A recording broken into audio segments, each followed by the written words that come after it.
Pandian store சரியில்ல. அடுத்து வர எபிசோட்ல நம்ம ராஜி இருந்துட்டு, "சரிங்க அத்த, நான் போயிட்டு வந்துடுறேன்" அப்படின்னு சொல்லிட்டு அங்கேருந்து கிளம்புறாங்க. பாக்கியராஜுக்கு ஆஃபீஸ்லேருந்து கால் பண்ணுறதுனால சீக்கிரமாக ஒரு போக வேண்டியதாக இருக்குது. உடனே ராஜி இருந்துட்டு, "அண்ணன், நீங்கள் என்னை பஸ்ஸில் ஏற்றி விட்டுருங்க, இல்லை ஆட்டோ கூட பிடிச்சி தாங்க, நான் ஆட்டோவிலே போயிடுறேன். நீங்கள் உங்கள் வேலையை பாருங்கள், எனக்காக நீங்கள் உங்களுடைய வேலையை விட்டுறாதீங்க" அப்படின்ற மாதிரி சொல்லிடுறாங்க.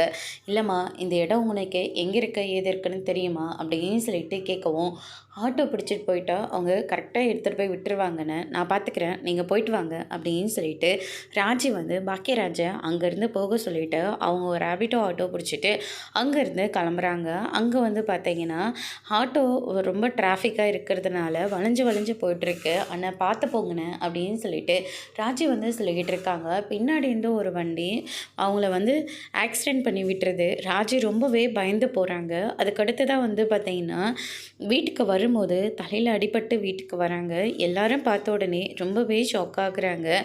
பாக்கியராஜ் இருந்துட்டு, "என்னமாச்சு?" அப்படின்னு சொல்லிட்டு கேட்கவும், "ஒன்றும் இல்லைன்னு, ஆட்டோவில் போயிட்டுருக்கிற போது சின்னதாக ஒரு ஆக்சிடென்ட் நடந்துருச்சு" அப்படின்ற மாதிரி சொல்லிடுறாங்க. உடனே நம்ம பாக்கியராஜோட அப்பா இருந்துட்டு, "என்னடா, உன்னை தானே கொண்டு போய் விட சொன்னேன், கடைசியில் பார்த்தா இந்த பிள்ளை தலையில் அடிபட்டு வந்திருக்கு, என்ன நினச்சிட்ருக்க?" அப்படின்னு சொல்லிட்டு கேட்கவும், அவர் மேலே எந்த தப்பும் இல்லை, அவருக்கும் ஆஃபீஸ்லேருந்து கால் பண்ணிக்கிட்டே இருந்தாங்க, அதனால தான் நான் போய்க்கிறதா சொன்னேன், ஆனால் அங்கே பின்னாடி வந்த ஒரு வண்டி இடிச்சிட்டு போயிடுச்சு அப்படின்ற மாதிரி சொல்லிடுறாங்க. அதோடு இன்றைக்கான ப்ரோமோ முடிச்சிருக்காங்க.